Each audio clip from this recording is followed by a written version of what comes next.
दोस्तों, आपने अपने आसपास गली मोहल्ले या सड़कों पर गाय, कुत्ते या कई प्रकार के जानवर देखे होंगे, लेकिन इन जानवरों में आपकी कोई खास दिलचस्पी नहीं होती होगी, क्योंकि इन जानवरों को लोग अपनी रोजाना जिंदगी में अक्सर देखते हैं। और अगर किसी को अलग प्रजाति या खतरनाक जंगली जानवर देखने हो तो सभी लोग जू में जाना पसंद करते हैं, जहाँ शेर, बाघ, हिप्पो, मगरमच्छ और आदि जैसे कई खतरनाक जंगली जानवर लोगों को देखने को मिल जाते हैं, जिन्हें देखने से फिर चाहे बच्चे हो या बूढ़े सभी बेहद प्रसन्न होते हैं। लेकिन इन जानवरों को देखना भी कोई बड़ी बात नहीं है, क्योंकि ऐसे जानवर तकरीबन सभी चिड़ियाघरों में आसानी से देखने को मिल जाते हैं। लेकिन आज आपको हम कुछ ऐसे खास जानवरों से रूबरू करवाने जा रहे हैं जिन्हें आपने असलियत में तो कभी भी नहीं, आज से पहले कभी किसी तस्वीर में भी नहीं देखा होगा। तो चलिए बिना देरी करते हुए शुरू करते हैं आज की इस वीडियो को। पहले नंबर पर आती है बेहद ही खास ब्लोब फिश। इस मछली को पहली बार साल 2003 में एक मरीन इकोलॉजिस्ट कैरिन पार्किंसन द्वारा ऑस्ट्रेलिया और न्यूजीलैंड के ठीक बीचों बीच मौजूद तास्मन सी में खोजा गया था। ये मछली देखने में किसी आम मछली की तरह तो बिल्कुल भी नहीं दिखती। बड़े आकार की काले रंग की आंखों के साथ और अपने बेहद ही बड़े मुंह के कारण ब्लोब फिश पूरी दुनिया के बेहद अजीबोगरीब जानवरों में से एक है। इस मछली को स्मूथ हेड ब्लोब फिश के नाम से भी जाना जाता है, क्योंकि इनका पूरा शरीर लचीला और बेहद ही नर्म किस्म का होता है। ये मछली दूसरी मछलियों से केवल देखने में ही अलग नहीं, बल्कि शारीरिक और आंदरूनिक दोनों किस्म से अलग है। जहां एक आम मछली के लिए स्विम ब्लैडर बेहद ही जरूरी शारीरिक अंग माना जाता है, जिसकी मदद से एक मछली पानी में अपने आप को ऊपर या नीचे ले जा पाती है, वही स्विम ब्लैडर जैसा जरूरी ऑर्गन एक ब्लोब फिश में नहीं पाया जाता। इसके पीछे की वजह है कि ब्लोब फिश समुद्र की हजारों फीट की गहराई पर पाई जाती है, और इतनी गहराई पर रहने वाली एक मछली के लिए पानी की सतह पर आना नामुमकिन के बराबर है। और ऐसे जीव अपना पूरा जीवन समुद्र के नीचे ही गुजारते हैं, और इसलिए एक ब्लोब फिश को स्विम ब्लैडर की जरूरत ही नहीं पड़ती। इस मछली का मांस बेहद ही ढीला होता है, जिसे उठाने पर वे नीचे लटकने लगता है। ब्लोब फिश की आंखों के नीचे मांस का एक लंबा टुकड़ा लटका रहता है, जो देखने पर इस मछली के नाक की तरह दिखता है, लेकिन ये नाक नहीं बल्कि एक सेंसर का काम करता है, जिसकी मदद से ब्लोब फिश अपने शिकार की जगह का पता लगाती है। ये मछली आमतौर पर तस्मानिया, न्यूजीलैंड और ऑस्ट्रेलिया के साउथ ईस्टर्न कोस्ट में ही पाई जाती है, जहां ये तीनों देश तास्मन सी को बराबर में बांटते हैं। एक ब्लोब फिश का वजन तकरीबन 4.5 किलो तक होता है, और साथ ही इनकी लंबाई 30 सेंटीमीटर तक होती है। इसी के साथ एक ब्लोब फिश 130 साल तक जिंदा रह सकती है। इस मछली को असलियत में देखना मुश्किल ही नहीं बल्कि नामुमकिन के बराबर है, क्योंकि ये मछली समुद्र की 4000 फीट की गहराई में पाई जाती है। इसलिए ब्लोब फिश को असल जिंदगी में देखना मुश्किल ही नहीं बल्कि नामुमकिन है, और यही कारण है कि ये मछली धरती पर सबसे कम पाए जाने वाले जानवरों में से एक है। दूसरे नंबर पर आते हैं पारदर्शी मेंढक। दोस्तों, आपने गर्मियों के मौसम में अपने घरों या बगीचों में मेंढक तो अक्सर देखे होंगे, और ऐसे मेंढक ज्यादातर मिट्टी रंग के होते हैं। लेकिन क्या आपने कभी पारदर्शी यानी कि ट्रांसपेरेंट मेंढक देखा है? शायद से नहीं। इस प्रजाति के मेंढक का नाम है ग्लास फ्रॉग, जो ज्यादातर पनामा, कोलंबिया और कोस्टा रिका जैसे रेन फॉरेस्ट में ही पाए जाते हैं। इस प्रजाति के मेंढकों की खास बात यह है कि इन मेंढकों का पूरा शरीर ट्रांसपेरेंट होता है, यानी कि बाहर से ही इन मेंढकों के सभी आंतरिक अंग जैसे कि दिल, जिगर और यहाँ तक कि मादा मेंढक के अंडों को भी आसानी से देखा जा सकता है। दिन के समय में पारदर्शी दिखने वाले यही मेंढक रात के समय में सुनहरी रोशनी से चमकने लगते हैं। इनके शरीर पर कई सारे पीले धब्बे रात के समय तारों की तरह चमकने लगते हैं, और ये नजारा देखने में बेहद ही खूबसूरत होता है। इस प्रजाति के मेंढक दूसरे मेंढकों की तुलना में आकार में काफी छोटे होते हैं, जिनका आकार केवल 3 इंच तक ही बढ़ता है। इस प्रजाति के मेंढकों को ढूंढना बेहद ही मुश्किल है, क्योंकि मेंढकों की अन्य प्रजातियों की तरह ये मेंढक जमीन पर नहीं बल्कि जिंदगी का ज्यादातर समय पेड़ों पर बिताते हैं। मेटिंग के समय ग्लास फ्रॉग्स अपना साथी ढूंढने के लिए बेहद ही अजीब तरीका अपनाते हैं। नर मेंढक मादा मेंढक को खुश करने के लिए अपने मुंह से ऊंची आवाजें निकालते हैं, और जिस नर मेंढक की आवाज सबसे ऊंची होती है, मादा मेंढक उसी को अपना साथी चुनती है। नर मेंढकों की इस आवाज को रात के समय रेन फॉरेस्ट के शांत वातावरण में आसानी से सुना जा सकता है। साथ ही इस प्रजाति के मेंढक 9 नॉन पॉइजनस होते हैं, यानी कि इन मेंढकों में किसी भी तरह का जहर नहीं पाया जाता। तीसरे नंबर पर आते हैं मंकी मानिया। दोस्तों, बंदर तो आपने अपनी जिंदगी में कई बार देखे होंगे, क्योंकि बंदर एक ऐसा जीव है जो हर देश और हर राज्य में पाया जाता है। पूरी दुनिया में बंदरों की कुल 260 किस्में पाई जाती हैं, जिनमें कई शाकाहारी और कुछ मांसाहारी बंदर पाए जाते हैं। लेकिन इन सभी किस्मों में एक प्रजाति ऐसी है जो सभी बंदरों से अलग है। इस प्रजाति का नाम है प्रोबोसिस मंकी, जिसे मंकी मानिया के नाम से भी जाना जाता है। इस प्रजाति के बंदरों में हाथी की सूंड जैसे बड़ी नाक पाई जाती है और नर बंदरों में इस नाक की लंबाई 7 इंच तक होती है, जिनका ज्यादातर इस्तेमाल ये बंदर मादा बंदर को अपनी तरफ आकर्षित करने के लिए करते हैं। इसी के साथ इन बंदरों का पेट किसी मोटे आदमी की तरह बाहर निकला रहता है, लेकिन इसके बावजूद भी इस प्रजाति के बंदर बेहद एक्टिव होते हैं और यही इस प्रजाति के बंदरों की खास बात है। इन बंदरों का आकार भी किसी आम बंदर से बड़ा होता है और साथ ही इस प्रजाति के बंदर हार्बीवोरस होते हैं, यानी कि ये बंदर केवल फल, पौधे और पत्ते खाकर अपना गुजारा करते हैं। इस प्रजाति के बंदर ज्यादातर आइलैंड्स पर पाए जाते हैं, जिनमें इनका खास घर बोनिया आइलैंड है। बोनिया आइलैंड के मैंग्रोव फॉरेस्ट में इस प्रजाति के बंदर बड़ी संख्या में पाए जाते हैं, लेकिन इसके बावजूद इंसानों द्वारा इन बंदरों का बड़े पैमाने पर शिकार किए जाने पर इनकी संख्या में बड़ी गिरावट देखने को मिल रही है, जिसके कारण इन बंदरों को अब एंडेंजर्ड स्पीशीज का स्टेटस दिया जा चुका है। चौथे नंबर पर आते हैं फ्लाइंग लैमर। धरती पर लैमर्स की कुल 100 से भी अधिक प्रजातियां पाई जाती हैं और इन प्रजातियों में एक प्रजाति बेहद ही खास और अलग है और इस प्रजाति का नाम है फ्लाइंग लैमर, जिसे कोलुगोस के नाम से भी जाना जाता है। इस प्रजाति का नाम फ्लाइंग लैमर है, लेकिन इसका मतलब ये नहीं कि ये जानवर दूसरे पक्षियों की तरह उड़ सकता है। फ्लाइंग लैमर का मुंह देखने में किसी चमगादड़ की तरह दिखता है और साथ ही इनके पूरे बदन पर ढीला मांस लटका रहता है, जिसे पैटाजियम बोला जाता है। अपने इस ढीले मांस का प्रयोग फ्लाइंग लैमर एक पेड़ से दूसरे पेड़ पर जाने के लिए करते हैं। ये ठीक वैसा ही है जैसे एक इंसान ग्लाइडर की मदद से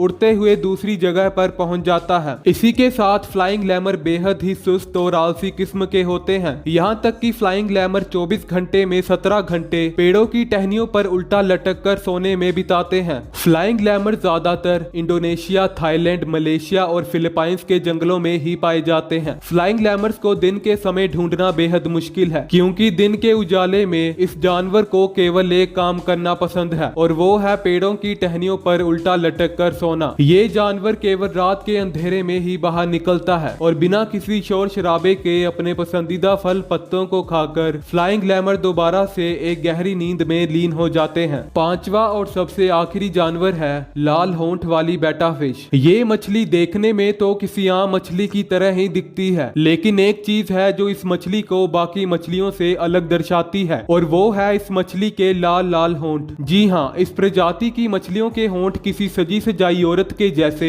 गहरे लाल रंग के होते हैं। अब ये मत सोचिएगा कि औरतों की तरह इस मछली को भी सजने संवरने का शौक है, बल्कि बेटा फिश में कैरोटीनॉइड नाम का एक खास पिगमेंट पाया जाता है, जिसकी वजह से कई जानवरों में अलग अलग तरह के रंग देखने को मिलते हैं और इसी पिगमेंट की वजह से बेटा फिश के होंठों का रंग लाल होता है। अपने इन बड़े बड़े लाल होंठों की मदद से एक बेटा फिश शिकारी समुद्री जीवों को डराने का और अपने शिकार को अपनी ओर आकर्षित करने का काम करती है। इसके अलावा इन मछलियों के पंख किसी आम मछली की तरह नहीं होते। दरअसल बेटा फिश के पंख जन्म से ही आधे नीचे की तरफ मुड़े होते हैं, जिसके कारण तैरने के साथ साथ ये पंख बेटा फिश को चलने में भी मदद करते हैं। इस प्रजाति की मछली ज्यादातर कंबोडिया, थाईलैंड और वियतनाम में पाई जाती है। रेड लिप बेटा फिश केवल साफ पानी में ही जिंदा रह सकती है और साथ ही इस मछली को एक्वेरियम पेट के तौर पर भी रखा जाता है। इस मछली को देखना कोई ज्यादा मुश्किल काम नहीं है, क्योंकि अपने लाल होंठ और रंग बदलने की काबिलियत के कारण ज्यादातर पेट स्टोर पर रेड लिप बेटा फिश को एक्वेरियम में सजावट के तौर पर रखा जाता है।